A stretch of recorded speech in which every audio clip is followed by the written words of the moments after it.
Bien, para comenzar, como modo de introducción, se debe conocer que la inmunofluorescencia es una técnica la cual, mediante el uso de marcadores fluorescentes como los fluorocromos, lo que busca es marcar anticuerpos para la posterior detención de antígenos.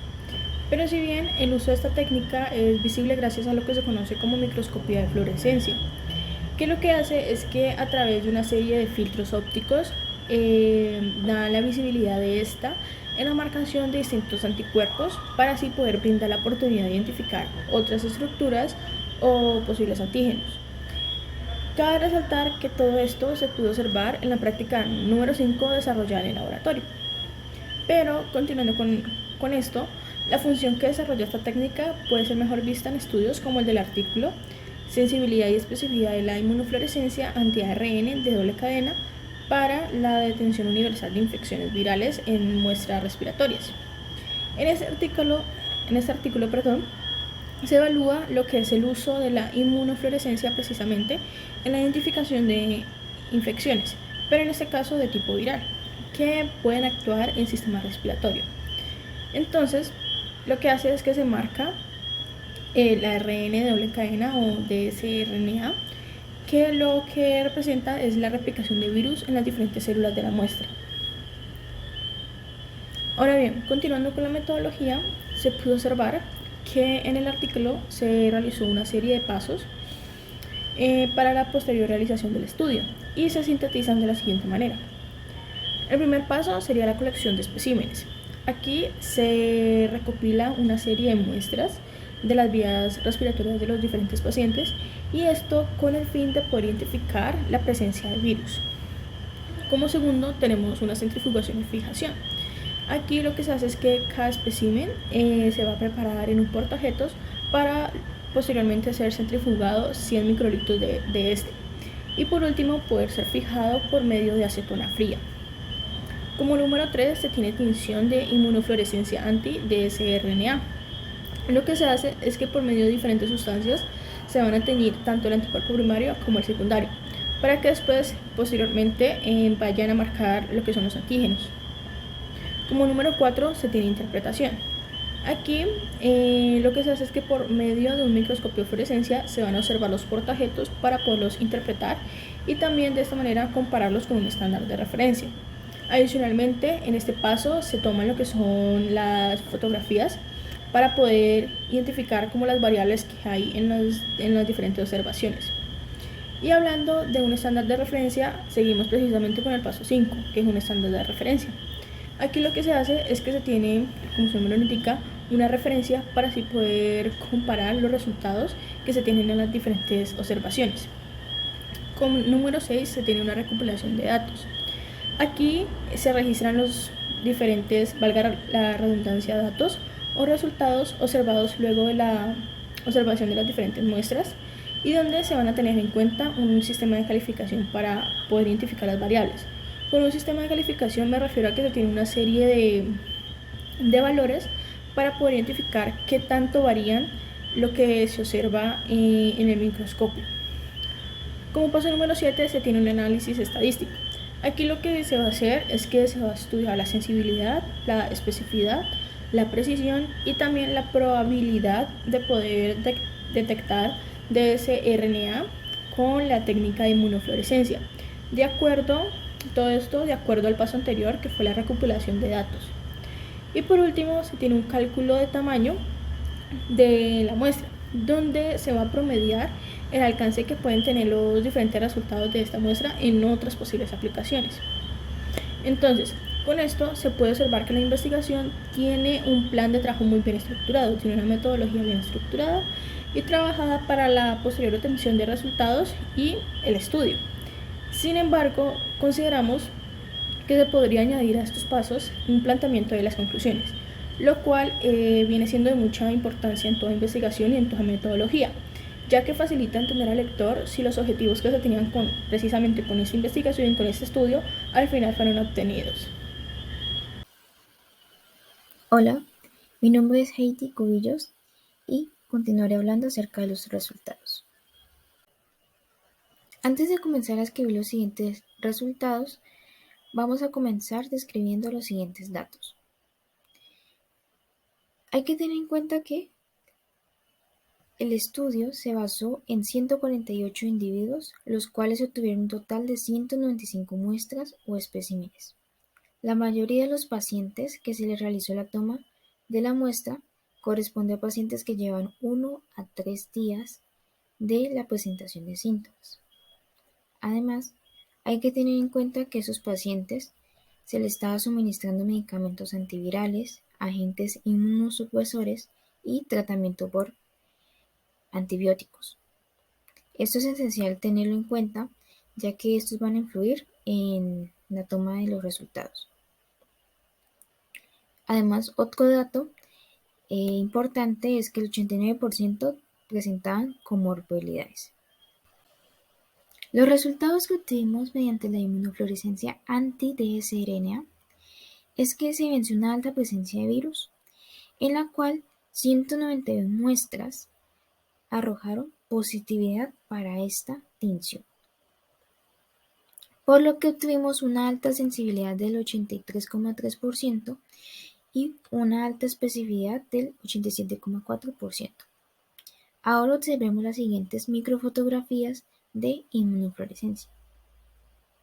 Hacia el lado izquierdo, observamos la tinción DAPI, que nos tiñe los núcleos celulares en un color azul. En el centro, observamos la tinción dsRNA, que nos tiñe un color verde, presentando o confirmando la presencia de virus. Y hacia la derecha tenemos una imagen combinada de las tinciones anteriores. Para el control positivo se utilizaron células BHK, que son células de hámster infectadas por chikungunya. Ahora, en una muestra clínica positiva se puede vencer una célula con una señal fluorescente, que correspondería a un rinovirus. Por último, encontramos el control negativo, que observamos un pequeño punto verde en la imagen K y en la imagen L, la cual corresponde a un artefacto. La presentación de los resultados se hace a través de una comparación entre los resultados obtenidos por microarray y por la técnica de inmunofluorescencia anti-dsRNA. Bueno, los resultados que obtuvimos en microarray fue que obtuvimos 108 muestras positivas y 87 muestras negativas para virus. Y lo más importante aquí es que el grupo de enterovirus y rinovirus fueron el grupo de víricos más mayoritariamente obtenidos por esta técnica. Ahora hablaremos de la discusión. Una de las ventajas de la inmunofluorescencia anti-dsRNA es que es una tinción simple, que tiene un bajo costo y su tiempo es corto, de 2 a 2,5 horas. Esta representa un potencial de detección de virus emergentes o desconocido, por tal razón que nos permite descartar con mayor facilidad una infección bacteriana de una vírica. Por lo tanto, nos ayuda a un diagnóstico diferencial. El virus más detectado por la tinción microarray fue el enterovirus. Uno de los problemas en los que se presentó en esta investigación fue los falsos positivos en grupos de alta celularidad, por lo que se propuso adecuar el número de células por muestra. Además, las señales falsas positivas también se podían originar en la flora bacteriana que contienen este dsRNA. Las muestras clínicas positivas y negativas no fueron realmente útiles porque realmente representaban una poca cantidad de células infectadas. Además, solamente fue posible identificar 6 muestras de COVID-19 mediante microarray. Otro inconveniente presentado es que no hay una guía o referencia para hacer la interpretación y lectura de esta inmunofluorescencia anti-dsRNA. Por lo tanto, la interpretación de esta pues no es de mucha confiabilidad. La comparación con otros estudios que pudimos determinar fue a través de 3 estudios diferentes. En el primero encontramos que en estudios previos que utilizaron la inmunofluorescencia directa e indirecta para la detención de infecciones virales, estas eran equiparables a las obtenidas en esta investigación, por lo que la sensibilidad y la tasa de especificidad oscilaban entre los mismos valores.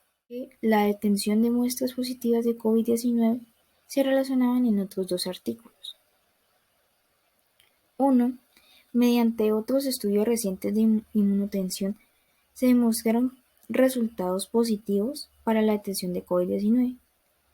Sin embargo, en esta investigación no fue posible alcanzar el número de muestras positivas suficientes para obtener conclusiones.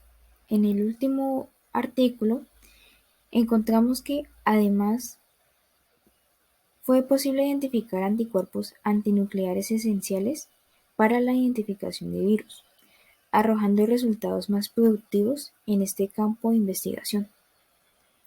Por lo que otras técnicas de inmunofluorescencia directa e indirecta, además de esta, permite la identificación de los anticuerpos generados por el coronavirus y asimismo otras infecciones respiratorias que mediante la inmunofluorescencia podemos detectar.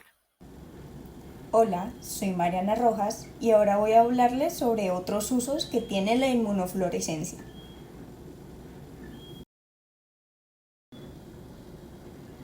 Los usos de la inmunofluorescencia van más allá de la detección de antígenos o anticuerpos específicos a biomoléculas virales, como el ARN bacteriano, sino que también presenta unas actividades de observación y de marcación de enfermedades autoinmunes.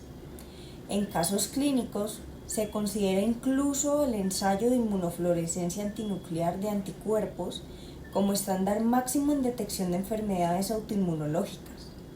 La utilidad que presenta la inmunofluorescencia es considerable, pues presenta potencialmente la mayor eficiencia y sensibilidad a la hora de detectar una enfermedad, de atenuar la posibilidad de falsos positivos hasta un 80% y maximizar en gran medida su espectro de detección sin necesidad de configurar el componente activo del compuesto fluorescente con el genoma viral. Según Paul Dogramji, en un triaje recomendado se utilizarían células humanas de tejido neoplásico HEP2. Para empezar, los anticuerpos antinucleares presentes en la muestra reaccionan con las células y activan el factor fluorescente del anticuerpo IgG antihumano. Esto permitiría visualizar los anticuerpos con el equipamiento microscópico adecuado. Adicionalmente, una alta cantidad de autoanticuerpos en el proceso optimiza los resultados y funciona como procedimiento estándar biomédico.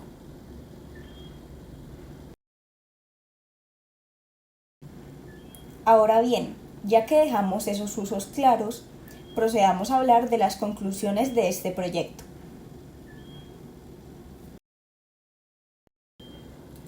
Las conclusiones del estudio demostraron que el test principal de anti-ARN bacteriano posee una exactitud aceptable del 80%. A pesar de los demás factores, la principal debilidad de esta práctica, según los autores del estudio, es que se desconocen de las posibles variables que pueden afectar los resultados detrás de las interpretaciones visuales de la inmunofluorescencia. Es decir, según los autores, no existen prácticas estandarizadas que ayuden a otros investigadores para aplicar esta técnica en otras investigaciones biomédicas con la misma eficiencia.